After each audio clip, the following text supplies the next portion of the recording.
E que as pessoas acabam, vamos supor, elas pegam um livro ruim, um livro que tem problemas. Ele não está falando nem da temática, ele está falando da própria escrita. O cristianismo, ele criou um problema relativamente grande na sociedade nos últimos 2000 anos, óbvio, né, que se consolidou, mas, tipo assim, eu acho que não só isso, pensando agora, assim, mas também a questão de, tipo assim, a história ser eurocentrada e tudo mais, porque, e com a ajuda também, assim, da indústria de Hollywood. Então, aqui no interior, assim, eu ainda cresci com respeito a professores e tudo mais. O delivery da nossa época é o Disque Pizza, né? Era o Disque Pizza, você ligava pra pizzaria. Ele conseguiu furar um case todinho de 10 centímetros, com furos sutis, profundos, mas sutis o suficiente para não disparar a tornozeleira. E está começando mais um Comentaristas de Portal, seu podcast sobre notícias, com comentaristas de opinião extremamente duvidosa, com exceção da opinião dos nossos convidados. Nós estamos gravando este programa no dia 24 de novembro de 2025, o meu nome é Adrian Lemos e juntamente comigo está ela, doutora advogada jurisconsulta, senhora Sandra Lamaia. Olá, meu povo, como é que vocês estão? Vocês estão bonzinhos? Estão com saudade? Como é que tá o negócio aí? Estão felizes, comemorando? Tivemos prisões? Como é que tá? É isso aí, agora gravando de 2 em 2 meses, vamos ver quando vai sair o próximo. A periodicidade desse programa vai ser QQ. Quando eu quiser. Quando eu quiser. Não, mas eu acho assim, é bom, né? Porque daí o ouvinte, de repente, acorda e fala, opa, tem um episódio aqui do Comenta Pode. Olha lá, quem diria. É isso aí. E aí, meu povo, bora comentar? Bora! Chegando aqui no nosso quadro principal, senhora Sandra Maia, aconteceram muitas coisas desde a última vez que nós gravamos. Estamos aí com insinuações de boquetinhos, ex-presidentes presos, COP com gente dando trabalho lá por conta da parte vegana, o governo fazendo uma cagadaça com os nossos povos originários, mas vamos começar pelo que mais importa. Vamos falar sobre o boquetão mais discutido do mundo atualmente, né? Para quem estava fora do Brasil ou fora do planeta, irmão, existe aí rumores de que nos casos Epstein, né? Um rumor de que o senhor Pato Donald teria pagado aquela gulazinha, aquele momento saudável para o senhor Bill Clinton, que também já foi acusado, aliás, sofreu e não sofreu impeachment por conta de um outro boquetão na década de 90, mas esse foi um puro assédio que ocorreu com a Mônica Lewinsky, mas provando que o senhor Bill Clinton aceita qualquer tipo de boquetão. Ou não, né? Vai saber, porque a gente... meu filho, falou oi, falou hi pra ele tá enfiando na boca da pessoa, assim, você não pode falar oi pro homem, gente. Tomar cuidado. Tem que falar com o dente travado, assim, ó.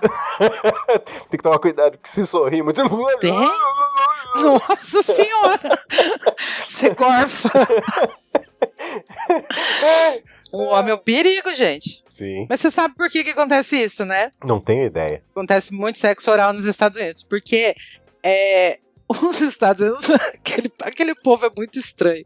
Porque foi isso que o Bill Clinton falou quando ele foi questionado, né, sobre a questão da Mônica Lewinsky. Na cabeça deles, sexo oral não é sexo. E eu já fiquei sabendo que na cabeça de muita gente, viu? Sexo oral não é sexo. Inclusive, tem gente imbecil o suficiente para achar que, como sexo oral não é sexo, você não pega ISTs. Meu pai amado. Sim. Sim, que, meu assim, povo, o mundo está nesse patamar. Assim, o povo é burro. Isso é um fato. Quer dizer, deixa eu me retratar. Não é que o povo é burro. É que assim, é porque eu falo isso, parece que eu sou extremamente pedante e sou a pessoa mais sábia da face da Terra, mas não é isso. Houve tanta sucateação de tudo que as pessoas não sabem mais pensar. E assim, eu achei que a internet fosse ajudar a gente a melhorar. De uma maneira assim... Como pessoa, você diz, né? Não só isso, mas... individualmente. Com conhecimento, entendeu? Com a possibilidade de você aprender aquilo que você não sabe. E a partir do momento que o negócio virou mercadológico, sabe? Que entrou a grana da coisa, tudo desandou. E aí a rede social, ao invés de virar o bichinho que balançava e dançava lá, que era os Poké, fui lá pra época do Orkut agora. Pra quem não sabe, Orkut é tipo a idade da pedra das redes sociais, né? Tipo, cara, se você parar pra pensar, as pessoas emburreceram. A gente não consegue mais refletir, não consegue mais pensar. Sabe, ou é bate-boca, ou é uma discussão acalorada nas redes sociais, ou é, sei lá, vídeo de tigrinho, entendeu? Eu acho que hoje eu tava vendo eu acho que as pessoas perderam a capacidade de ponderação. Pode ser. Vou usar essa palavra.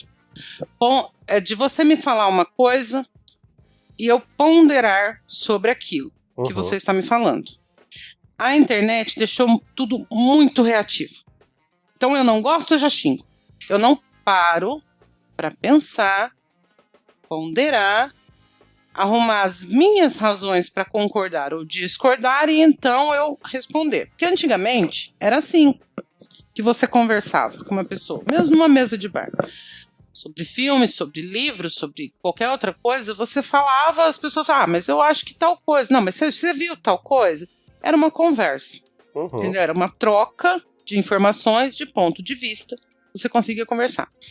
Hoje eu estava vendo um vídeo do Paulo Hatz. Ele é um influenciador literário. Ele está em todas as redes, mas eu acompanho ele mais no YouTube. E ele tem vídeos longos sobre livros. Eu gosto muito dele, do canal dele.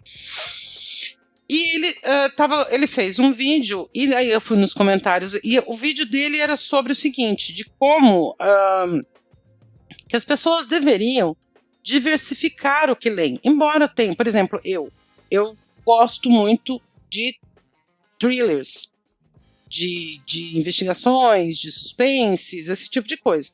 Um ou outro terror, eu gosto também. Leio um ou outro romance, mas é menos, é pouco. Uma ou outra fantasia, mas é menos, porque o meu negócio mesmo é ali o suspense. Eu gosto muito de suspense. Mas eu me forço a ler outras coisas, né? Porque senão, realmente, você perde experiências, você perde. É você quem perde, né? E ele estava falando sobre isso, que a parte comercial da literatura, que são as editoras, são as vendas, são as compras, são direitos autorais, papel, comércio, marketing e tal, as editoras acabam sendo meio que levadas a investir em livros que estão sendo ditados pelo TikTok, pelo Booktuber, pelo BookTok, pelo não sei como é que ele fala lá, mas enfim, por essas pessoas, por esses influenciadores literários. E que as pessoas acabam, vamos supor, elas pegam um livro ruim, um livro que tem problemas. Ele não está falando nem da temática, ele está falando da própria escrita, do jeito que o autor constrói frases, um livro um pouco mais simples, até no português mesmo, gramaticalmente, na construção de frases, construção de personagens, um livro mais superficial, um livro mais vazio. E a pessoa gosta do livro. E aí ela vai procurar um meio que parecido com aquilo que ela gostou. E aí ela acaba ficando com referência de que aquilo é uma boa escrita.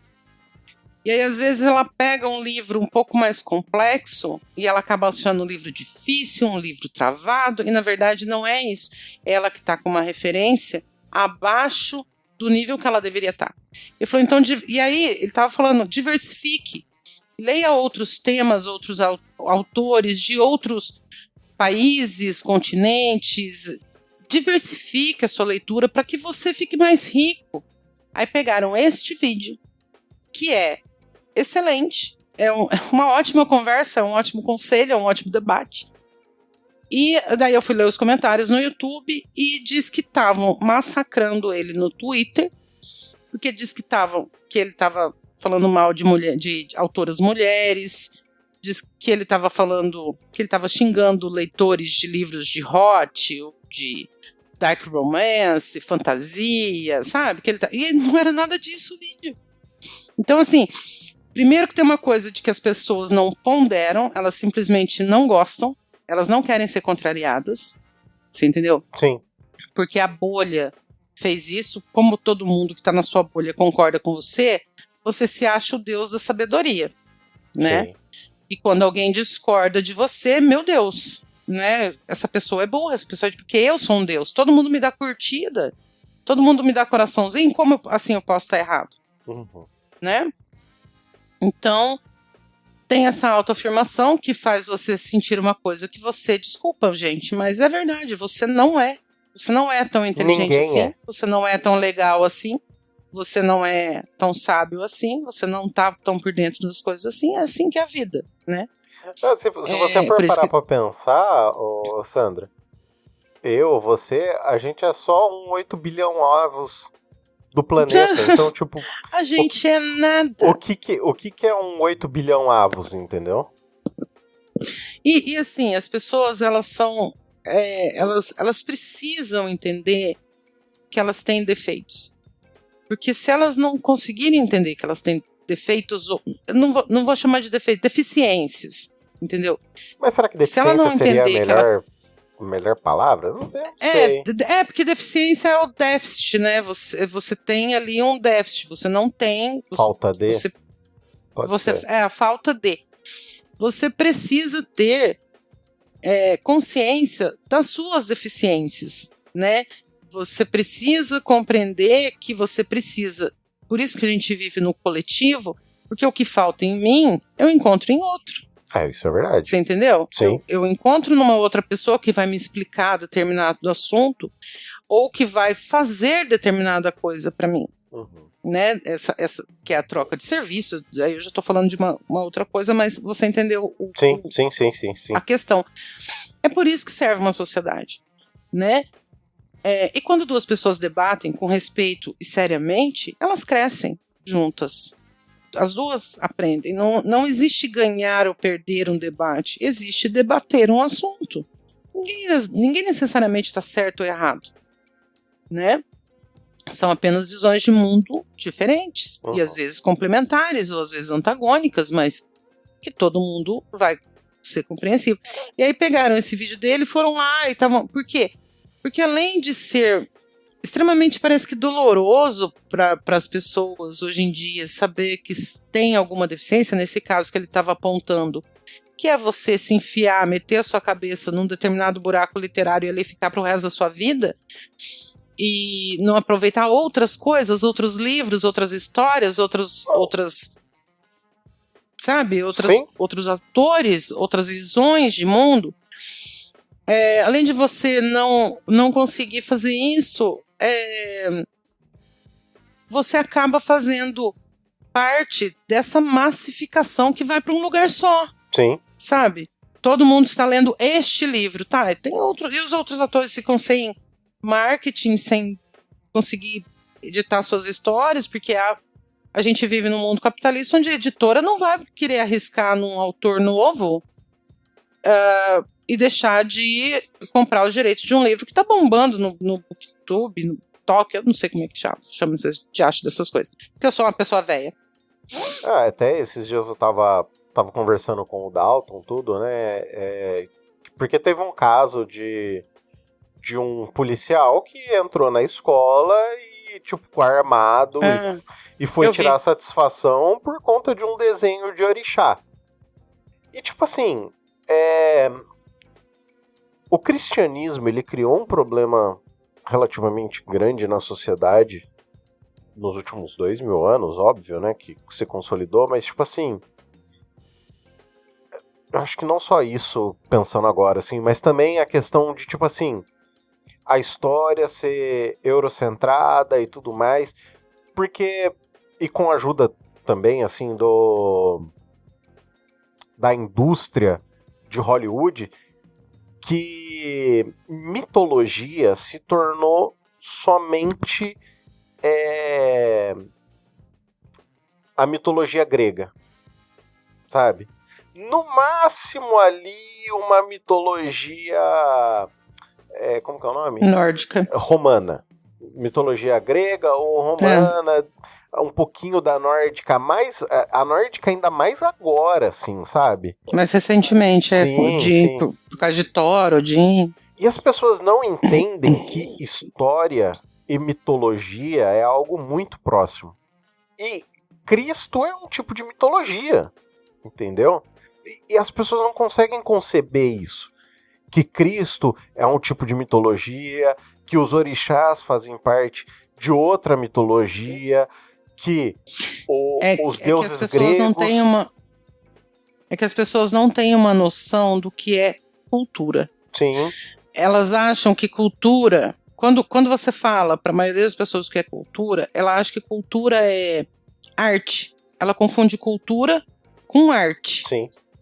E arte é só um pedacinho da cultura de um povo. Sim. A cultura de um povo envolve a arte daquele povo, envolve a história, a língua, a escrita, as roupas, a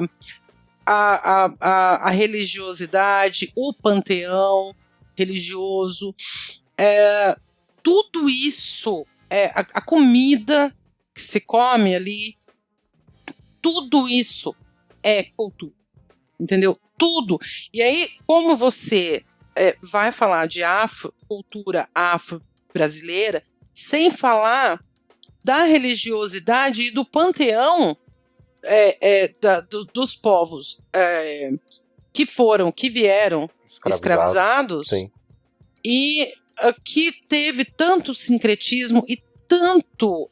Caramba, o sincretismo entre as religiões, algumas religiões de matriz africana, porque sim, gente, é só uma parte. Por exemplo, o Egito fica na África e é muçulmano, né? O Egito é muçulmano. Então, assim, eu não sei se é muçulmano, mas eu fica, acho que fica o dentro Egito da África. é de maioria muçulmana. Mais Peraí, ali pra não falar merda. Mais ali pro norte da África, e sim, e se vê o Egito como algo completamente à parte do continente africano. Quando o pessoal fala... É islâmica, sim. A população é muçulmana, porque eu sou uma ignorante, e agora que é verdade. A religião é o Islã. A população é muçulmana. A religião é islâmica. Porque eu sou uma ignorante do cacete. Faz parte. Desculpa, gente, porque da minha ignorância. Mas, enfim, o que eu quero dizer é o seguinte. Oxum, Yorubá também é um povo, mas Oxum, Ogum, enfim, todas as divindades, nem é na África inteira. Sim. Nem isso, porque a África é um continente absurdamente grande, com dezenas e dezenas de países, com dezenas de povos, com dezenas de culturas. Sim. Entendeu? Nem isso. E quando houve um encontro do povo escravizado com os indígenas daqui e com os brancos que aqui estavam invadindo, o sincretismo foi tão grande que se criou uma nova religião, que é a Umbanda. A Umbanda é uma religião brasileira, criada no Brasil, que é sobre esse sincretismo. Ela é completamente diferente, ela tem muita ligação, mas é diferente do candomblé. Ela tem muita ligação com o catolicismo, mas é muito diferente do catolicismo. É uma religião singular, única. Sim. De tamanho foi esse encontro. E esse caso é o exemplo do que eu estou falando. A pessoa não quer mais chegar na escola, falar com a professora o que significa isso aqui, o que era a aula, do que se trata, o que foi que aconteceu. A professora teria explicado. Falar, há uma lei, isso aqui é assim, isso aqui é assado, isso aqui é do outro. Talvez em outros tempos, eu não sei, gente ignorante sempre teve em todo tempo. Sim. Mas talvez em outro tempo, em tempos de ânimos não tão acirrados por conta de redes sociais, essa conversa teria existido, sabe? Do que está acontecendo, teria ouvido, teria explicado, ainda teria aquele resquício, porque de uns tempos para cá, professor virou tão demonizado Sim. que perdeu-se o respeito pelo professor. Você entendeu? Sim, inclusive por pessoas, assim, da nossa... Na verdade, eu acho que eu ia falar principalmente por pessoas da nossa faixa etária, que 30, 40 anos. Eu tento dizer que a nossa geração, 30, 40 anos, nunca realmente teve apreço pelo professor. Porque assim, eu lembro da minha turma na época de escola, quinta, sexta, sétima série, de fazer professor chorar em sala de aula.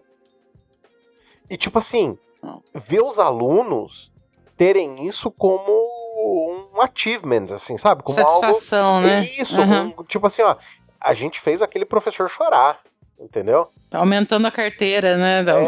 Como se fosse investimento, né? Tipo, tá aumentando a carteira de investimento. Faz 3 anos seguidos. Investimento. Faz 3 anos seguidos que a gente faz o professor chorar, sabe? Eu sou um pouco, além de eu ser um pouco mais velha que você, eu sou do interior. Uhum. Então aqui no interior, assim, eu ainda cresci com respeito a professores e tudo mais. E eu lembro dos meus com muito carinho, porque eu tenho absoluta consciência, o meu gosto por leitura, sabe, muitas coisas que eu penso começaram lá, foram plantadas lá atrás para mim. Uhum. Esse gosto por ler, o prazer de falar corretamente, sabe, assim,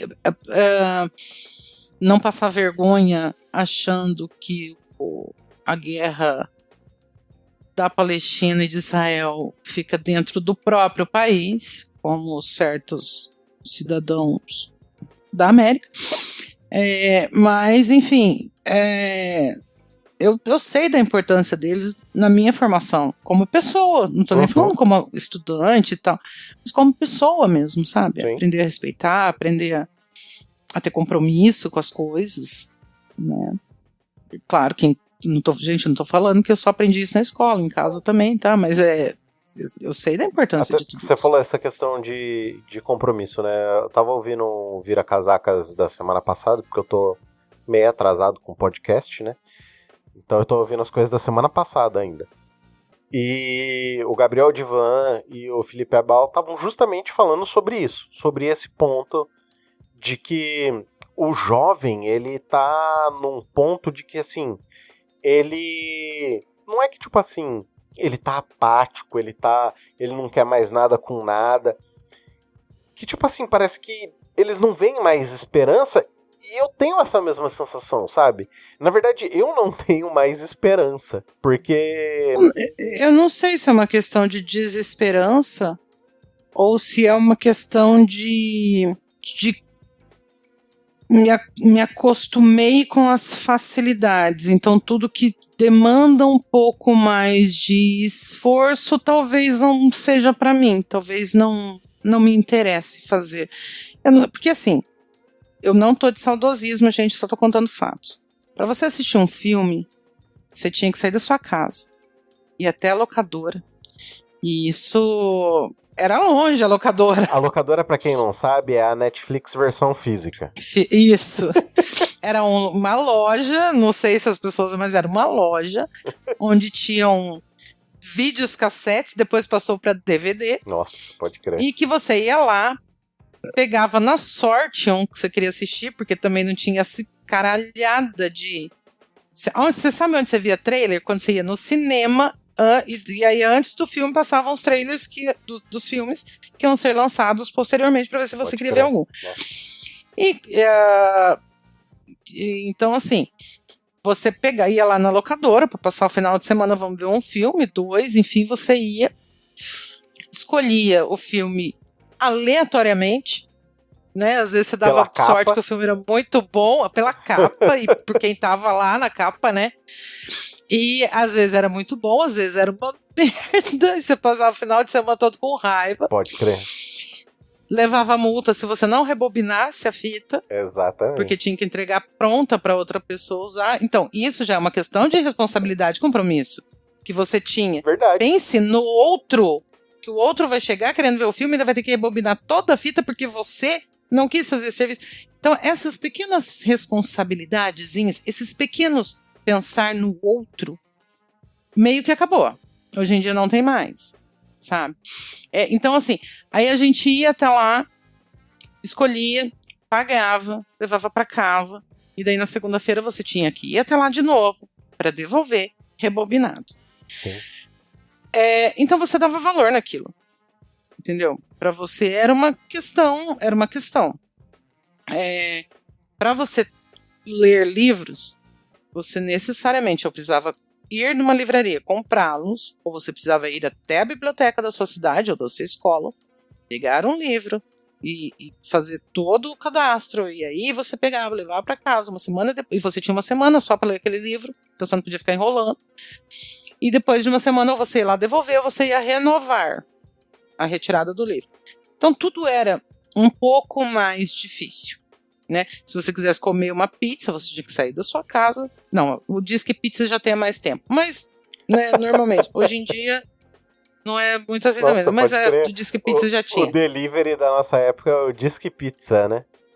Era o Disque Pizza, você ligava pra pizzaria, né? Ligar, hoje em que dia, negócio arcaico, né? ligar, telefonava. Então você pensa, vamos supor, e outra, telefone quando eu era criança, porque na minha adolescência já começou a ser mais acessível, mas até a minha adolescência, quando eu era criança, telefone era muito caro, porque era uma ação, que nem você compra ação ali no aplicativo, você compra ação do café, ação do CDB, você compra ação ações. Da Petrobras, né? Era, todo mundo vai saber o que é a ação da Petrobras. Não, tô falando que a ação é igual comprar a ação da Petrobras hoje. Isso. Comprar a ação da Petrobras, você comprava um telefone, quando você comprava a linha telefônica, você estava comprando ações da Telebrás. Pode crer. Então era muito caro, mas era assim, gente, só você tinha que ser muito rico ou precisar muito. Por exemplo, eu tinha uma amiga que era pobre, mas como o pai dela era caminhoneiro, eles precisavam ter um telefone em casa, né? Porque, né? O pai dela ficava 15, 20 dias fora de casa, viajando. Então, era necessário ter um telefone. Se não fosse isso, você não tinha telefone. Então, mesmo que já existisse o Disque Pizza, você tinha que sair da sua casa e ir até o orelhão para ligar para o Disque Pizza, para ele vir entregar na sua casa. Então, tudo era muito difícil. E eu não tô glamorizando isso. Eu gosto muito das facilidades que eu tenho hoje em dia. Sim. Sentar no meu caso, ter dezenas. Sentar na minha sala e ter dezenas de filmes na minha televisão. Ouvir um livro? Porra! Ouvir um livro, né, enquanto eu tô fazendo enquanto eu tô limpando a casa. Só que, cá entre nós, as facilidades deixou as pessoas acomodadas. As pessoas não... Você entendeu? Elas não querem mais... não querem mais nada que demande algum esforço, eu acho. E nesse não quero esforço, eu incluo pensar. Não quero mais. Chegou essa notícia aqui no meu zap, é nela que eu vou acreditar. Acho que eu vou pegar o telefone... Eu estava conversando por telefone para verificar a veracidade de notícia ou outras notícias, outros vieses de notícia. Hoje uma amiga minha postou matéria da Veja Negócios. Nossa. Uma matéria da Veja. Vinha matéria falando que a prisão do Bolsonaro poderia causar alguma turbulência no mercado financeiro, aquela coisa, o negócio do Trump, das taxações, e aquele furdunço, e no final estava assim, se você quiser eu posso fazer um texto, colocar não sei o quê, dar ares de bastidores, estava sendo feito por inteligência artificial, o texto. Nossa, não acredito nisso. Só que, depois eu te mando. Acho que agora já saiu. Isso numa matéria... Agora saiu. Caraca. Da Veja Negócios. Então, assim, a revista tem um viés, que contra a centro-esquerda, e aí ela até... A inteligência artificial, ela já programa para você fazer aquela notícia em forma de crítica. Sim. Entendeu? Porque a mesma notícia... É por isso que você precisa ver muito bem o que você lê. E aí, volto no Paulo, diversifique, inclusive, as matérias que você lê, os jornais que você lê. Que a mesma matéria é dada, e eu também já fiz postagens sobre isso, a mesma notícia em 2 jornais é dado completamente diferente. Você quer ver? E os dois, porque eu sempre falo, o jornal não mente, gente. É muito caro para jornal mentir. Mas empresas têm viés. Empresas têm viés econômico. E forma como ela vai te entregar esta notícia conta muito. Ó, você quer ver um caso desse? O caso desse. Mano, até a chamada da matéria é incrível. Tá escrito assim: no primeiro tombo em 2 anos, prévia do PIB no Banco Central indica retração de 0,9% no terceiro trimestre. Essa é uma matéria do G1, escrita pelo Alexandre Martelho, do dia 17/11. Tipo, o que é 0,9%? É uma queda absolutamente mínima no terceiro trimestre do ano. Sim. Em 2 anos. Só que a pessoa não para analisar isso. É onde eu falo, jornal mente pra você? Não, jornal não mente pra você. Mas olha como é dada a notícia. Sabe o que a pessoa vai focar? A pessoa vai focar nisso aqui, ó. No primeiro tombo em 2 anos. Esquece. Tudo que vem depois disso. O que ela vai focar vai ser nisso. No primeiro tombo em 2 anos. 0,9. Mas imagética também. Se você tiver R$100 na sua carteira, 1% disso vai ser 10 centavos. E olhe lá ainda. Entendeu? Não, de R$100, 1% é R$1. É R$1? Então vai ser R$1. Olha só, eu sou engenheiro. Vai ser 90 centavos. Nesse caso aí, 0,9 vai ser 90 centavos. Você vai se importar assim, R$100 você perder R$1? Não fazer muito. Mas é imagética também. Sim, imagética é muito usada. Porque eu tava mostrando esses dias também no Facebook pra minha galera lá. Falei, olha como é que olha a foto que o jornal... Comecem a prestar atenção nas fotos que vem ilustrando a matéria. Uhum. Porque a imagem te chama mais atenção do que às vezes o que está escrito. Quando eles vão falar...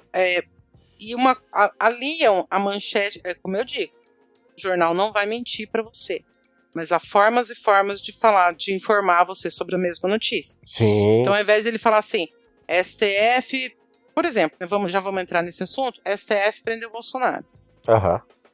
Nesse caso, realmente foi um pedido atendido pelo Alexandre de Moraes, mas vamos supor que seja qualquer uma outra decisão. STF vai decidir determinada coisa. Eles colocam Alexandre de Moraes, faz não sei o quê. E não é o Alexandre, é o STF. Sim. Alexandre é um dos ministros do STF. Alexandre de Moraes defendendo tal coisa. E aí coloca uma foto do Alexandre, que inclusive roda muito. Que é ele meio de lado assim, rindo. Porque a primeira coisa que você vê contra o Bolsonaro, a primeira coisa que você vê é um homem feliz. A primeira coisa que o teu cérebro absorve a hora que você vê aquilo, a imagem junto com a manchete, é que Alexandre de Moraes está feliz em foder Bolsonaro. Exatamente. Sabe? É aquilo ali que eles estão te vendendo. E é muito complicado isso. É muito complicado você... E aí nessa hora que eu falo pra você que se você não entende que você tem deficiências, que você não entende esse jogo jornalístico, esse jogo que você não entende sobre marketing, nem o mínimo. Gente, eu não entendo de marketing, eu entendo deste mínimo. Até porque eu sou advogada. Uma das coisas que eu preciso como profissão é saber convencer as pessoas. Eu preciso convencer o juiz do que eu estou falando, né? Então eu preciso entender sobre convencimento, sobre como mostrar alguma coisa para alguém do jeito que eu quero que ela veja. Sim. Né? E se você... A maioria das pessoas tem uma deficiência nessa questão. Elas estão vendo o que elas estão vendo. E se elas não entendem que elas têm uma deficiência, fica complicado para elas suprirem essa deficiência delas com informação. Uhum. Sim. Mas você quer ver? Vamos só passar para um outro ponto que linka um pouco com isso que a gente está falando, e é a questão do tal do PL antifacção, né? Do Derrite. Uhum. Eu estava ouvindo hoje no As Cunhãs, elas falando que ele perdeu muito com isso com relação ao capital político que ficou feio pra ele, porque ele colocou uma coisa, dali a pouco teve que colocar outra, tipo, e foi várias vezes até conseguir fazer uma aprovação. Eu, particularmente, acho que ele não perdeu isso, ele pode ter perdido isso com os políticos, mas com a população ele não perdeu. Eu acho que perdeu. Com a população, eu acho que não. Que não. Porque ele conseguiu aprovar, entendeu? Então, tipo assim, quando foi a última? Quando você ouviu falar sobre Derrite a primeira vez? Foi nos últimos 2, 3 anos, quando ele virou secretário do Tarcísio. Tarcísio. Entendeu? Porque antes disso ele era só o policial que foi expulso da rota por matar demais. Essa era a pecha, entendeu? Mas ele não era algo que tava na boca de todo mundo. Hoje em dia todo mundo sabe quem que é o Derrite, todo mundo sabe que ele é alguma coisa. Sim, entendi. Todo mundo sabe que ele é alguma coisa do Tarcísio, todo mundo sabe que ele conseguiu aprovar uma coisa que era contra o presidente Lula. Tipo assim, narrativamente falando, principalmente... Você acha que ele ganhou capital político? Com certeza. Conhecimento, né? Ser conhecido em capital político. Até porque ele conhecido ele já é porque ele é deputado. Ponto. Então, tipo assim, ninguém... mas deputado tem aquele negócio lá de coeficiente. Mas assim, ninguém entra sem ser minimamente... Não, tudo bem, mas ninguém entra sem ser minimamente conhecido. Se eu e você disputar a eleição, a gente não vai conseguir entrar, entendeu? Não, sim. Então, assim, eu acho que, beleza, pode ter sido muito ruim, ele pode ter perdido capital político com os políticos, mas eu acho que com a população e como foi noticiado, principalmente como dando isso não pelos jornais que a gente está acostumado a ler e ouvir, tá? Mas para pensar nos outros, nos jornais que têm um viés mais pró-direita. Para esses caras, ele ganhou esse capital. Porque ele ficou... Para ele é como se fosse uma vitória contra o governo. E realmente, de certa forma, desculpa dizer, mas foi uma vitória sobre o governo. Foi. Porque o governo já estava com aquilo parado. Tudo bem que, tipo, nossa, se for depender do atual presidente da Câmara dos Deputados, a gente tá ferradíssimo. Aliás, ele rompeu agora, parece, com a base do PT de vez. Então, assim... ele mostrou... Ele foi eleito num acordo entre governo e oposição. Ele foi eleito com o apoio de todo mundo. Só que, assim, esse é o problema. Você já diz um ditado muito antigo. Você não consegue agradar dois senhores. Exatamente. Não existe como. E não vai ser o Hugo Mota que vai fazer. Ele pendeu, cara. Ele pendeu. Assim, porque é também aquele outra coisa. Tem uma árvore no meio do caminho, todo fruto que cai dela cai pra direita. Cai.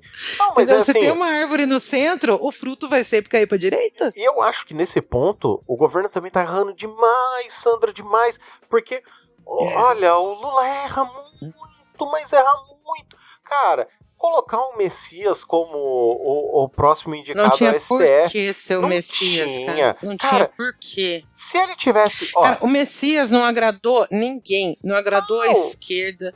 Não agradou a esquerda. Não agradou a esquerda identitária, que queria uma mulher, uma negra, enfim. Não agradou era o mínimo. A esquerda como um todo, todas as esquerdas, as esquerdas são várias. Não agradou, eu, por exemplo, não tem porquê ser o Messias. Entendeu?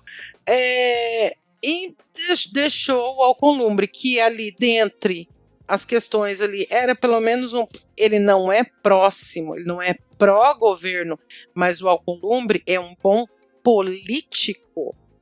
Ele sabe o que mancha e o que não mancha a cara dele no jornal. Ele não é um imbecil, porque, me desculpe, gente, mas o Mota é um imbecil. Ele é um imbecil.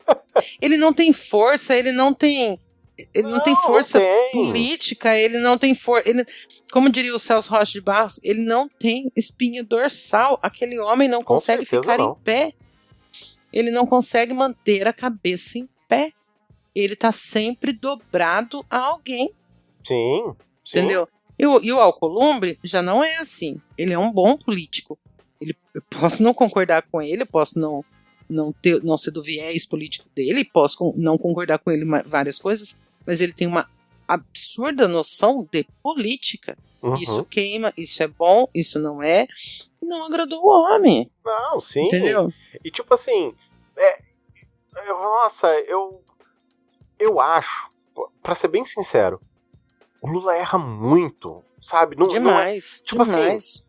assim, tudo bem, a gente sabe que o PT já não é mais o partido de esquerda como ele era na década de 80, por exemplo, entendeu? É um partido de centro, né? É um partido de centro. Mas Centro-esquerda ali. Sim, é a mesma coisa que a gente, sei lá, que falava, por exemplo, o PSDB na época ali da década de 90, ele virou entendeu? um PSDB. Virou PSDB. Ele virou um PSDB. Ele virou o PSDB do nosso tempo. Tipo, a gente viveu pra ver o PT virar o PSDB do nosso tempo. O que o PT era na nossa época é hoje o PSOL. Sim, exatamente. O PSOL ocupa um lugar de combater e de pautar assuntos não tão agradáveis aos ouvidos da família tradicional brasileira, como aborto, como estupro, como violência doméstica, como um monte de coisa. Cabe ao PSOL hoje em dia. Entendeu? Porque o PT virou o PSDB. Você sabe que esse último final de semana eu consegui mudar uma opinião. Em um determinado momento, entrou um assunto aborto. Porque eu não concordo em aborto, não sei o que lá. Uma mulher falando que não concordava em aborto. Falava, gente, vocês falam em aborto, desculpa dizer assim, eu sou homem, tá? Uhum. Eu vou me colocar no meu lugar de homem. E eu vou falar assim, vocês estão falando de aborto como se fosse comer um pastel na feira. Hoje eu quero de frango e amanhã eu quero de mussarela, sabe? Me diz uma coisa, você já fez Papa Nicolau? Já. É gostoso? Eu perguntei, é gostoso fazer um Papa Nicolau? Não, não é. Então por que vocês acham que fazer um aborto é mais gostoso do que... é mais tranquilo fazer do que um Papa Nicolau? Vocês falam assim, ó, nossa, a cada 3 meses eu quero ir fazer um Papa Nicolau, sabe? Nossa, não vejo a hora do meu próximo Papa Nicolau. Sabe? É a mesma coisa, sabe? Gente, não é assim. Não, e outra coisa, assim, eu vou aproveitar esse teu gancho para esclarecer 2 coisas aqui. Primeiro que esses dias eu vi uma pessoa comentando, eu nem discuti, porque eu tava muito cansada. E a minha vontade era só mandar aquela pessoa tomar no cu. Então eu não discuti. Eu não queria argumentar. Eu queria ofender, sabe? Mas enfim, que ela estava falando... A impressão que ela estava falando assim, que como não é necessário que a mulher denuncie na delegacia o estupro, para ela ter direito ao aborto descriminalizado, que é o aborto por estupro, que um monte de mulher chega lá e nem precisa. Gente, só que não é assim. Quando uma mulher chega no hospital, ela não fez o boletim de ocorrência, porque assim, a mulher que faz o boletim de ocorrência, e façam o boletim de ocorrência, por favor. Eu sei que é difícil, eu sei que é aterrorizante, traumático e tudo mais, e eu sei que muitas vezes você não vai ser bem tratada onde você vai pedir socorro. Sim. Mas faça sim, porque, né, enfim, para poder pegar, para poder punir, porque eu não tô falando que provavelmente nunca mais vai ser, você teria que falar com um psicólogo melhor sobre isso, mas é um trauma tão grande quando isso acontece na vida de uma mulher que a vida nunca mais vai ser igual. Mas de qualquer se prenderem, se conseguirem prender qualquer pessoa, viu? Mas se conseguirem prender essa pessoa, eu tenho certeza que pelo menos um pouco de sentido de justiça vai te dar. Então, né, pondere, pense e denuncie. E até porque após a denúncia ali, você já vai direto para profilaxia, você toma coquetéis para as ISTs, e aí você já faz, toma a pílula do dia seguinte, já faz toda a parte ali de prevenção de tudo. Mas quando a mulher não faz a denúncia, às vezes ela se pega 2 meses depois, 3 meses depois grávida. E aí é onde ela vai Sim. fazer o aborto. E aí na cabeça das pessoas, ela chega no hospital e fala assim, então, eu fui estuprada 2 meses atrás e vim aqui fazer um aborto. Tô grávida e vim fazer o aborto. E aí ela entra pra sala e faz um aborto. Na cabeça das pessoas é assim. E não é. Sim. Tá? Não é. Ela Sim. vai, quando ela for fazer isso, ela vai passar por psicólogos, psiquiatras, avaliação médica, porque, inclusive, tem que ver se ela pode fazer esse aborto, se ela não tem algum problema médico de saúde e tudo mais. Risco à saúde dela Risco à também, saúde dela, no caso. Vai ver a idade dessa criança. Se a idade dessa criança precisa da autorização dessa mulher, né? Se a idade dela requer autorização dos pais, se os pais não derem, precisa entrar com uma autorização, um pedido judicial. E toda essa equipe dá um laudo dizendo que, porque essa mulher vai ser examinada fisicamente. Ela vai ser examinada fisicamente por um médico. E sim, gente, dá para diferenciar uma relação sexual que é consensual e uma relação sexual de estupro. Porque há ferimentos, há cicatrizes internas e externas que dizem para um médico que aquela mulher foi estuprada. Então, a psicóloga, a psiquiatra, a psicóloga, conversar com ela, vai dizer se os traumas, se a narrativa é coerente ou não é. E aí depois essa equipe vai dizer, sim, aprovamos este aborto, porque esta mulher foi estuprada. Então não é assim, eu chego lá, faço a minha ficha, entro para a sala e tiro um bebê. Fora que eu acho que vocês não têm uma noção de que quando uma mulher fica grávida, para ela, a não ser que ela seja uma puta de uma psicopata, mas a maioria de nós não somos, a maioria de nós seres humanos não somos psicopatas, é muito difícil para uma mulher tomar uma decisão dessa. É muito difícil. Sim, eu imagino. É a culpa católica, que na cabeça desta mulher ela está matando o próprio filho. É a culpa católica. Então é a culpa cristã, no caso. Não vou nem falar católica, que seria errado. Cristã. A culpa cristã. Então tem a culpa cristã, tem o apego à maternidade, porque eu não sou mãe, mas eu tenho sobrinhos, por exemplo, e a gente ama os sobrinhos incondicionalmente, a gente faz tudo por eles, e eu imagino que quando tá dentro da sua barriga, então é inacreditável, porque eu acho que todo mundo já teve uma irmã que engravidou, teve irmãos que chegou, né, a ver a mãe grávida e se lembra do amor que tem por aquela barriga. Então você imagina a pessoa que é dona daquela barriga. Como ela não tem sentimentos, às vezes, né? Aflora, gente, é impossível. Só que ao mesmo tempo você tem também, quando aflora esse, você tem um sentimento de aversão. Porque aquilo é de um momento absurdamente traumático na sua vida. E você não quer. Exatamente. Né?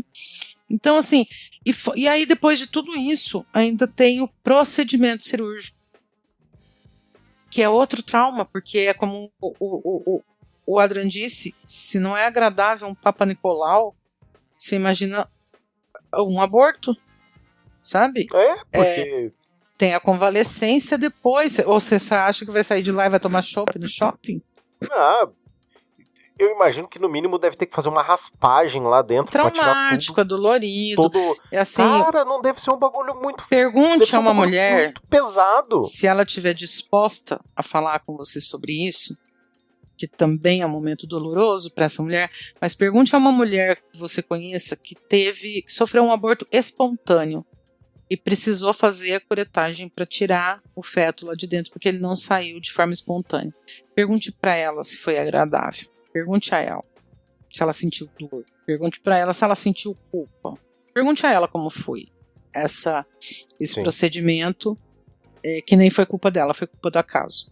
Ela perdeu espontaneamente o bebê. Pergunte a ela se foi Então, assim, tem toda a questão psicológica, tem toda a questão do trauma, tem toda a questão física, e as pessoas ficam falando merda. Mas é exatamente isso. Mas, aproveitando que você falou de pessoas falando merda, vamos aproveitar e dar uma levantada na conversa, porque ela ficou meio deprê aqui depois de vamos toda, falar de toda do essa ótimo final de semana que nós tivemos? Vamos, sabe eu tenho uma coisa pra comentar sobre isso. Comente. Eu acho que então vamos lá. Tem um ponto que me deixou com a pulguinha atrás da orelha. Assim, sabe? A prisão dele saiu no dia 22 de novembro. Dia 22. 22, que número é 22? Não, mas aí mesma coisa, você tá falando a mesma coisa do Sóstenes, aquele débil mental. Não, é só uma coisa assim que, tipo... Não, foi uma coincidência, realmente, porque... Se for uma coincidência, foi uma coincidência muito foda, assim, sabe? Não, foi uma coincidência, porque isso daí o Sóstenes também falou. É porque o Alexandre é um psicopata. Mandou prender ele no dia 22. Mano, então ele que tentasse violar a tornozeleira no dia 23 ou no dia 21. Quem detonou a porra da tornozeleira no dia 22 foi ele. O Alexandre tinha que esperar, então, tentar... Vamos ver, se ele ainda não fugiu, hoje já é 23, então vou mandar prender. Gente, não, né? Mas já não tinha saído o pedido de prisão preventiva, a solicitação no dia 21. Então, pelo que eu entendi, foi assim. O Flávio deu o show dele em relação... Pra variar, né? Com aquela cabeça de... Não, gente, é demais, é demais, aquela cabeça de holofote lá. Mas você sabe que isso é narcisismo, né? Eu posso fazer tudo o que eu quiser. E eles realmente acreditam nisso. E é por isso que eles ficam tão bravos quando vem a consequência. Inclusive. Porque eles acham realmente que podem fazer qualquer coisa. Sim. Né? Inclusive, foi o Reinaldo Azevedo, agora não me lembro, que lembrou muito bem. E falou assim, manifestações desse tipo, elas são realmente... A povo fala assim, mas é direito constitucional. Sim.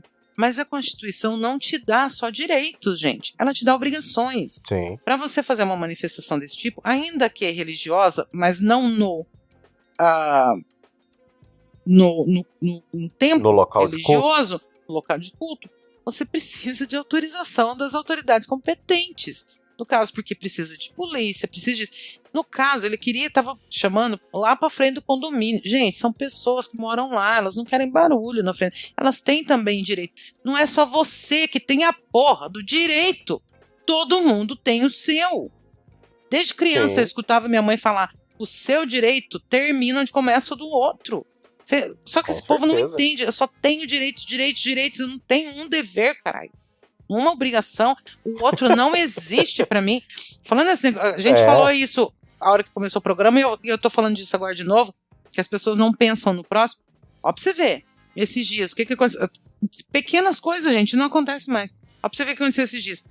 Tava eu passando minhas compras no caixa do mercado, de repente tinha um saco de salsicha ali, na esteira. Aí eu peguei o saco de salsicha, olhei pra minha mãe e falei, mãe, você pegou salsicha? Porque aqui em casa a gente não come muita salsicha. Eu falei, mãe, você pegou salsicha? Aí ela falou, não. Aí o cara que tava atrás de mim na fila falou assim, esse é meu. Mano, o cara não conseguiu esperar eu terminar de passar a minha compra. Ele começou a colocar as compras dele sem eu terminar de passar a minha. Mas você ainda não tinha espaço mais, tipo assim... Porque, assim, é muito comum aqui em Campinas... Não, eu estava passando as minhas compras, tanto que eu achei que a salsicha era da minha mãe. Ele não esperou, ele colocou ali no cantinho para esperar. Caramba, você não consegue esperar terminar de passar sua compra para você começar a pagar. Olha, colou em mim. Eu já beirei a perguntar, falei, você quer saber quanto que vai ficar a minha compra? Qual que é a sua? Você quer que eu pague a sua? Qual que é a sua questão de ficar colada em mim na fila do caixa? Sabe? Eu tô perguntando porque, assim, as pessoas não têm mais bastante comum, assim, aqui é bastante comum, assim, na fila do caixa, quando a pessoa já colocou o último item, e aí começa a dar um espaço, né, então, tipo assim, Chegou mais ou menos na metade. Então, da metade para trás tá vazio. É bastante comum a gente já começar a colocar a compra com um espaço de, sei lá, um palmo. Não. Entre o início da minha compra e o final. Eu começo a colocar minhas compras na esteira do caixa a partir do momento que a outra pessoa já pagou a dela. E aí ela está deixando o caixa. Aí eu começo a passar a minha compra. É muito comum.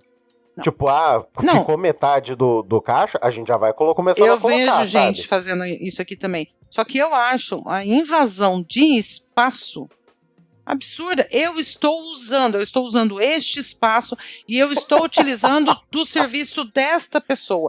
Você espere a sua vez. Caralho, não cola em mim. Não, sabe? Não. Nossa, me respeita. Nossa senhora, me respeita. Ai, eu detesto. Aí, Você tava falando do caso do Flavinho Desmaia. Que eu tava falando do Flávio. Aí ele convocou. Então já era...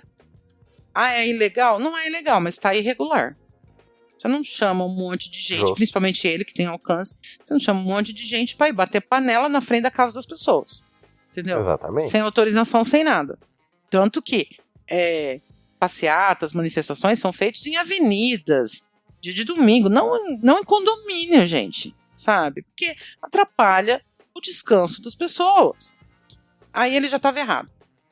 Quando ele fez isso, então, porque não foi em Ipanema, não foi na Paulista que ele convocou para lá. Pelo que eu entendi, a Polícia Federal deu um start, falou tem coisa errada, e pediu.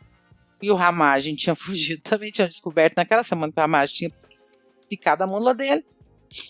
E aí pediram a prisão. Mas o Xandão ainda não tinha. Eu acho que ele tinha pedido para PGR se manifestar em relação ao pedido, que tem que ser endossado pelo promotor, né? Pelo Bonet, pelo procurador. E ainda não tinha acontecido. Só que quando deu 00:07, a besta quadrada viola a tornozeleira. Com a manifestação e a tornozeleira violada, falou, juntou Lé com Cré, falou assim, vai fugir. Entendeu? Aí primeiro trocaram a tornozeleira, 1h30 parece que foi trocada a tornozeleira, aí 2 e pouco saiu a ordem de prisão, 6 horas. Aí saiu aquele vídeo maravilhoso dele grog, falando que tava ouvindo vozes e que ele usou um ferro de solda. Aliás, além disso, ainda é porco, porque não sabe abrir um coisa de plástico direito com ferro de solda. E diz que tem curso, né? Mas isso, como gente, tudo na vida dele, ele é ruim no que faz, né? Não façam isso, gente. Vocês vão estragar seu ferro de solda, tá? Não vocês vão se queimar, porra, sabe? Não, porque também é uma questão que eu fiz a postagem. No vídeo, eu peguei o vídeo da CNN, então eu marquei a minutagem lá. Que tá no YouTube, esse vídeo da CNN. Marquei a minutagem de lá, dá mais ou menos 1:10. A moça pergunta pra ele o seguinte. Quando que o senhor começou a fazer isso aqui, seu Jair? Porque se você olhar toda a costura, uma tornozeleira eletrônica, ela tem mais ou menos uns 12 centímetros, assim, o case. Uns 10, 12 centímetros. Uns 10, 12 centímetros. É mais ou menos o tamanho de um celular, assim, talvez um pouco menor. Um pouco menor. Menor. Mas deve ter isso, uns 10, 12 centímetros, o case. Por toda a volta ali da costura, do encaixe da tampa de cima e da tampa de baixo do case, ele furou. E aí, ele fala assim pra ela, fala assim, seu Jair, quando que o senhor começou a fazer isso aqui? Que tá todo furado, né? Em volta toda. Aí ele fala assim pra ela, no finalzinho da tarde. Então, jogando muito, vamos supor, sendo muito gentil com essa afirmação dele, porque final da tarde é 6, 6:30 da tarde. 7 horas já é noite. Mas vamos ser gentil, falar que ele tenha começado às 8, 8:30 da noite. Até a meia-noite ele conseguiu fazer toda a volta ali do case e tal. Porque lembre-se, ele estava fazendo com cuidado, porque senão o case apita. Tanto que apitou, né? Ele dá sinal de violação. Então ele estava fazendo, até então, ele estava fazendo com cuidado, muito cuidado. ponto a ponto ali. Foi isso. Vocês podem ver o vídeo, ela pergunta isso pra ele, ele responde isso. Aí, quando foi ontem, na audiência de custódia, e a ata tá... Vocês procuram aí, tem a ata também. Inteirinho. Da audiência de custódia. Ele diz que começou lá por volta da meia-noite a furar. E que ele tava em surto. E é por isso que ele começou a furar. E acho que a pergunta, se ele tava sozinho em casa, tava a filha, um irmão dele mais velho e um assessor. Pra que ninguém viu, porque tava todo mundo dormindo. Só que daí eu penso o seguinte.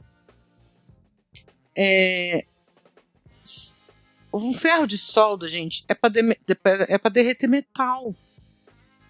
Então, Não, assim... depende. Não é bem metal. É uma liga de metal, mas que derrete com um pouco mais de 300 graus, assim. Tipo, então, não gente, é mas tanta coisa. 300... Tipo, o ponto que eu quero chegar é o seguinte. Não é um palito de fósforo. Não é um palito de fósforo. Entendeu? É uma coisa muito quente. Que seja 300 graus. Que seja 300 graus. Entendeu? Que você acha que não é uma temperatura. Se aquilo tocar na sua pele, vai fazer um estrago. faz. Já me empururuquei muito então, dissoldando coisas. E aí ele quer que eu acredite. Que ele fala que começa ali pela meia-noite. E 00:08 toca o sinal de violação. Ele quer que eu acredite que em 10 minutos, se ele começou em torno da meia-noite, que em 10 minutos ele conseguiu furar um case de, vamos ser gentil de novo, de 10 centímetros, porque eu acho que é maior. Ele conseguiu furar um case todinho de 10 centímetros, com furos sutis, profundos, mas sutis o suficiente para não disparar a tornozeleira, com um ferro a 300 graus e não se queimar no meio de um surto psicótico. Então, assim, você vai contar mentira na casa do caralho, sabe? Porque pra pessoa... Porque isso não é uma questão de acreditar, é uma questão da pessoa escolher acreditar nessa história. Porque não tem como. Aquilo demorou pra fazer, porque, como eu falei, precisa fazer com cuidado. Vocês já viram uma pessoa em surto, gente? Vocês já viram? Uma pessoa em surto? Se ele tivesse mesmo... com cuidado. Eu penso o seguinte, se ele realmente tivesse em surto, ele tinha pegado uma faca ou uma tesoura e cortado a pulseira. Era muito mais fácil, prático, rápido. E ele ia se livrar logo daquilo. Se ele tivesse em surto, ele ia fazer isso, pegar uma tesoura e cortar, e tentar cortar. Não foi isso que ele fez. Ele foi paciente. Ele foi paciente. Tem um bom ponto. Furo por furo, ali, ó. Furo por furo. Com todo cuidado para aquilo não disparar. E ele não tá queimado. E ele vem falar pra mim que ele tava em surto quando ele fez isso. Sabe? Respeita a minha história. Você sabe que teve uma moça falando sobre a questão de embaixadas, tal, de a gente achar que embaixada é o território do outro país aqui, né? Mas que não é bem assim. Enfim, ela fez um vídeo explicativo muito bacana e aí ela tava mostrando algumas embaixadas que tem a distância até a casa dele. E aí, uma coisa que ela falou, e é muito interessante, e eu não sabia disso, e eu fiquei sabendo a partir desse vídeo, mas também não fui buscar saber se é realidade, eu só acreditei no que ela estava falando, e eu vou reproduzir aqui, pode até ser que seja mentira, mas carros de embaixada são considerados extensões das embaixadas. Sim. Então, assim, se ele cortasse e conseguisse chegar a entrar dentro de um carro de uma embaixada... Você não pode tirar ele de lá. Não teria muita coisa que pudesse ser feita. Entendeu? E é plausível algo assim acontecer, entendeu? Só que é burro e incompetente. Eu não sei, eu vou ter que dar uma pesquisada nisso, porque agora eu não me lembro se os carros... Eu sei que as pessoas, assim, os diplomatas e as coisas têm porque assim, ó, a polícia não pode invadir uma embaixada para pegar ele lá dentro. Inclusive, esses tempos atrás deu maior rolo entre dois países aí, no México e... Não foi México. Foi com relação à embaixada, acho que da Argentina. Não, acho que foi Colômbia. Assim. Não, na Venezuela. Gente, eu não me lembro, mas deu um rolo aí assim. Da embaixada que entraram na embaixada para prender o cara. E foi um escândalo. Entendeu? Sim. Deixa eu ver aqui. Não, sim, mas assim, a questão é que assim, beleza, teoria da conspiração é teoria da conspiração. Mas é bem plausível, sabe? A embaixada do México foi invadida no Peru. Não. Polícia. Isso 2024. Não, isso é agora, 5 horas atrás. A que eu tava lembrando foi do ano passado. Policiais equatorianos invadem a embaixada do Equador. Não. Nossa, eu tô confuso aqui, peraí. É porque no meio do caminho teve a embaixada da Argentina que ficou sem assistência. Que até foi o Brasil que foi lá salvar eles para dar suporte, acho que armamentista, militar, alguma coisa assim. Segurança. Equatorianos invadiram a embaixada do México, lá no Equador, para prender um equatoriano que estava lá dentro, refugiado. Acho que é isso. Isso você não pode. Mas os carros, eu vou ter que dar uma pesquisada boa, viu? Porque eu acho que os carros podem ser vistoriados. Eu acho que os carros podem. Eu não sei dizer, Sandra. Porque, por exemplo, assim, vamos supor que um carro é diplomático, tá? A pessoa que está dentro, sim. Mas o carro em si, o veículo, não. Eu digo a pessoa que está dentro se for um diplomata. Mas, por exemplo, o carro está andando em zigue-zague na rua. A polícia rodoviária pode parar esse carro para ver se o motorista está bêbado. Eu acho que pode. Eu juro que eu não sei dizer. Acho que pode. Ela não pode, Sandra, talvez, prender o diplomata que está lá. E eu não sei se ela pode agora, porque a gente, advogado não faz tudo, tá? Relações internacionais não é meu forte, não estudo isso, não é uma área de estudo para mim. Aí eu teria que dar uma pesquisada. Quem sabe, talvez para um próximo episódio. Talvez. Mas enfim, o caso é esse. O caso é que se ele consegue chegar numa embaixada, seja lá de que jeito for, vamos supor que esquece esse negócio de se carro é extensão ou não. Que ele vá de Uber. Se ele conseguir entrar no portão, ninguém vai tirar ele de lá. Ninguém vai tirar ele de lá.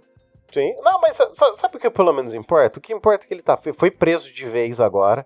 Tá preso lá na PF? Tá preso lá na PF. Acho que é lá que ele vai ficar. Acho que não vão tirar ele de lá. Mas não tá na casa dele. Não tá com a piscininha ali, sabe? Podendo ficar na beirinha da piscina. Entendeu? Agora, uma questão. Eu sei que vai ser um pouco misógino o que eu vou fazer. Como que a varoa não estava em casa? Então, diz que ela tava num culto no Ceará, né? Eu particularmente não duvido que ela realmente estivesse ajoelhada. Em algum canto. Talvez fazendo uma maquiagem, assim. Talvez ela estivesse realmente ajoelhada ali, muito submissa. Mas diz que ela estava no Ceará, né? Que é alguma questão da igreja, hein? Saiu um vídeo dela repudiando a prisão do Bolsonaro. Claramente no vídeo dá pra ver que ela tá quase rindo. Você viu, ela saiu uma foto dela chegando na Polícia Federal pra fazer, ela toda de preto. Aí eu até pensei, eu falei, gente, mas o homem tá preso, ele não morreu, por que ela tá de luto? Né? E ela tá com, eu não sei se é muito botox, se é muita plástica, porque a boca dela tá parecendo um pato já, né? Tá muito estranho. Ela tá com um ar, ela tá dando mãozinha, sabe aquela mãozinha de princesa assim? Pro povo, sabe? Dando um oi assim pros súditos, né? Ela tá com a mãozinha assim, dando um tchauzinho. E, gente, tá literalmente assim, um sorriso, sabe assim? Mas, mano, ela vai ser um sorriso de simpática. Ela vai ser a pessoa mais feliz desse mundo agora, porque foda-se, entendeu? Tá presão lá, não é nem os bandidão de facção que os outros não vai mexer. Ela entendeu? saiu melhor do que a outra, que era casada com um político, que era governador, parece que foi preso durante o mandato, daí casou com um dos sócios do Banco Master e agora o cara foi preso de novo. Vixe. Tá melhor do que essa. Depois fala assim que... Nossa, sabe? Só pobre que pega curva de rio. Não, filha, rica também. Nada. 2 maridos presos já, coitada. Nada. Também. É que tem Ela curva de rio em tudo quanto é ela lugar, foi, acho que né? ministra ou secretária, alguma coisa do Bolsonaro, essa que eu tô falando. Ixi, meu Deus. Mas é isso, dona Sandra Maia. Acho que a gente tem um programa, é um pouco mais de 1 hora de gravação. Temos um programa. Nós não ia falar de Yellowstone? Vamos deixar pra falar de... Vou deixar pra você assistir as 2 temporadas que te faltam. E vamos fazer um programa só sobre Yellowstone. Pra quem não sabe, aqui no... Vou falar aqui nos bastidores, estávamos eu e Sandra conversando sobre a série Yellowstone. E aí... eu achei interessante vou deixar pra gente a gente vai falar de Yellowstone, provavelmente. Porque tem muita coisa da série que dá pra gente conversar e discutir, pensar e refletir, porque a série é boa, mas eu posso dizer que eu não gostei de nenhum personagem. Não, todo mundo é cretino. Como pode isso? Mas enfim, né? é muito boa. Assistam pra gente bater papo depois. Vai dar tempo de vocês assistirem. É isso aí. Senhora Sandra Maia, considerações finais, redes sociais ou não, e-mail talvez, sei lá. Fique à vontade. Estamos no Facebook ainda, porque somos véias. Então usamos ainda Facebook. E estamos no Blue Sky como @Sandra Maia com Y e H no final. É isso aí. Eu, de vez em nunca, abro lá o Instagram do ComentaPod, em todas as redes sociais. E-mail comentapod@gmail.com. Acho que é isso por enquanto, viu, dona Sandra Maia? Eu não tenho mais rede social nenhuma. Então é isso. É isso aí. Falem com a gente por aí, pelos canais. E eu não vou falar até a próxima semana. Muito. Eu parei de beber. E você sabe de uma coisa? Olha, a gente até se despediu e volta pra prosear. Bem gente de interior, nós dois, né? Puta que me pariu. Nós é caipira mesmo, nós dois. Então, fala tchau, já deu tchau, mano. Já deu tchau. Aí vou dar uma xicrinha de café aqui. Então, você sabe que eu achei que eu ia ficar mais feliz? Eu achei. Porque eu vivia falando, tudo eu vivia falando. Eu falei, gente, eu não morro enquanto esse homem não for pra cadeia. Eu me recuso terminantemente. Eu preciso ver. E aí eu vi. E aí, eu achei que eu fosse ficar mais feliz, assim. Eu fiquei satisfeita. A hora que eu vi, eu fiquei... Primeiro, porque eu acordei, era 7h, 7h15 da manhã, pleno sábado. Aí acordei, dei uma olhada no celular e só notícia. Acabou de prender. Aí corri, minha mãe também já estava acordada, minha tia estava passando uns dias em casa também, já estava acordada. Eu corri e falei, prenderam Bolsonaro. Aí já ligamos televisão e já vimos aquele forfé e tal, não sei o quê. E conforme a manhã foi passando, o êxtase foi caindo. E do tipo assim, eu não sei, cara, porque eu fiquei satisfeita, eu senti que é justo. Mas o estrago que ele fez, tanto porque aí logo em seguida você já lê que a vacinação caiu, e isso é um estrago que ele causou. Você já lê que você já lê algum racismo absurdo, e você vê que foi ele que plantou aquilo ali, porque é as coisas que ele fala, sabe? Sim.